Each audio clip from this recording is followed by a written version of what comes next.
ဘီပိုးကကာကွယ်ဆေးရှိပေမဲ့စီပိုးမှာကာကွယ်ဆေးမရှိဘူးဆိုတာကိုသင်သိပါသလား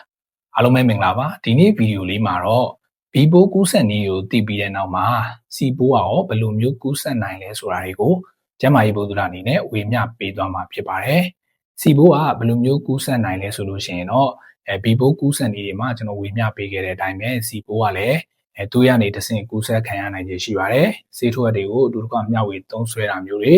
စီပိုးရှိတဲ့တွေးသွင်းမိတာမျိုးတွေပေါ့နော်ဒါမျိုးတွေကနေကူးစက်ခံရနိုင်ခြေရှိပါတယ်နံပါတ်1ချက်အနေနဲ့ကတော့မိခင်ကနေလည်းတတိသားကိုကူးစက်ခံရနိုင်ခြေရှိပါတယ်နံပါတ်3ချက်အနေနဲ့ကတော့အကာအကွယ်မဲ့လိင်ဆက်ဆံတာမျိုးတွေစသဖြင့်ဒီလိုနေရာတွေကနေလည်းကူးစက်ခံရနိုင်ခြေရှိပါတယ်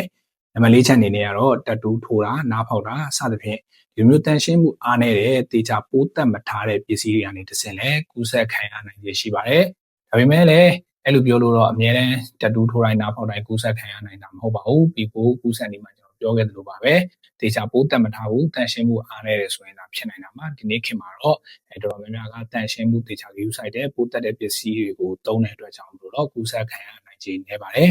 နောက်ချက်ကတော့မုတ်စရိတ်ဓာတ်တွေလက်သေးညက်တွေတပုတ်တန်တွေကိုအတူတကမျှဝေသုံးစွဲမယ်ဆိုလို့ရှိရင်အဲ့ဒီຢာတွေပေါ်မှာတကယ်လို့ယောဂပိုးရှိနေတယ်ဆိုလို့ရှိရင်လည်းကူးစက်ခံရနိုင်ခြေရှိပါတယ်ဘီပိုးနဲ့စီပိုးကအခုကျွန်တော်ပြောပြပေးခဲ့တဲ့အချက်တွေတော်တော်များများကကူးစက်ပုံတူပါတယ်ဒါပေမဲ့မတူညီတဲ့အချက်တွေကတော့ဒီဘီပိုးကဆိုလို့ရှိရင်ပေါ့နော်ဒီသွေးကနေကူးတယ်စီပိုးကလည်းသွေးကနေကူးပါတယ်ဒါပေမဲ့ဘီပိုးကဒီ body fluid လို့ခေါ်တာပေါ့နော်ဒီခန္ဓာကိုယ်ကထွက်တဲ့အရည်တွေစသဖြင့်ဒီလိုနေရာတွေကနေပြီးတော့ကူးစက်နိုင်ခြေပိုများပြီးတော့စီပိုးကတော့အဓိကအားဖြင့်သွေးကနေပို့ပြီးတော့ကူးစက်တာဖြစ်ပါတယ်အဲ့တော့ဘီပိုးကဒီကာကွယ်မဲ့လိင်ဆက်ဆံတာမျိုးတွေကနေပြီးတော့ကူးစက်နိုင်ခြေများပေမဲ့စီပိုးကတော့ဒီကာကွယ်မဲ့လိင်ဆက်ဆံတာမျိုးကနေပြီးတော့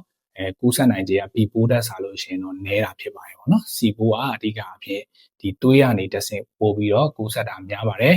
နောက်တစ်ချက်ကတော့မိခင်ကနေကလေးကိုပေါ့နော်မိခင်ကနေကလေးကိုကူးစက်ခံရနိုင်ခြေမှာဆိုလို့ရှိရင်လည်းဘီပိုးကကူးစက်ခံရနိုင်ခြေပိုများပြီးတော့စီပိုးကတော့ကူးစက်ခံရနိုင်ခြေနည်းပါတယ်နောက်တစ်ချက်ကတော့ဘီပိုးမှာကာကွယ်ဆေးဆိုတာရှိပြီးတော့ကာကွယ်ကြိုတင်ကာကွယ်ထားလို့ရပါမယ်စီပိုးကတော့ကာကွယ်ဆေးမရှိပါဘူးကြိုတင်ကာကွယ်ထားလို့မရပါဘူးဒါကြောင့်ကူးစက်မခံရအောင်အထူးဂရုပြုပြီးနေထိုင်ဖို့အတွက်လိုအပ်ပါတယ်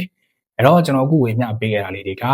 ကိုယ့်အတွက်ဘုဒ္ဓရတဲ့သိပညာတစ်ခုခုရတယ်လို့ထင်ရင် like လုပ်ခဲ့လို့ရပါတယ်တဲပေးခဲ့လို့ရပါတယ်သိချင်တာတွေမေးချင်တာတွေရှိရင်လည်း comment မှာမေးခဲ့လို့ရပါတယ်တခြားသူတွေမိတ်ဆွေတင်ငယ်ချင်းတွေသိရအောင်လည်းဝေမျှပေးခဲ့ကြပါဦးအားလုံးပဲကျန်းမာသောခန္ဓာချမ်းသာသောဘဝတွေကိုပိုင်ဆိုင်နိုင်ကြပါစေ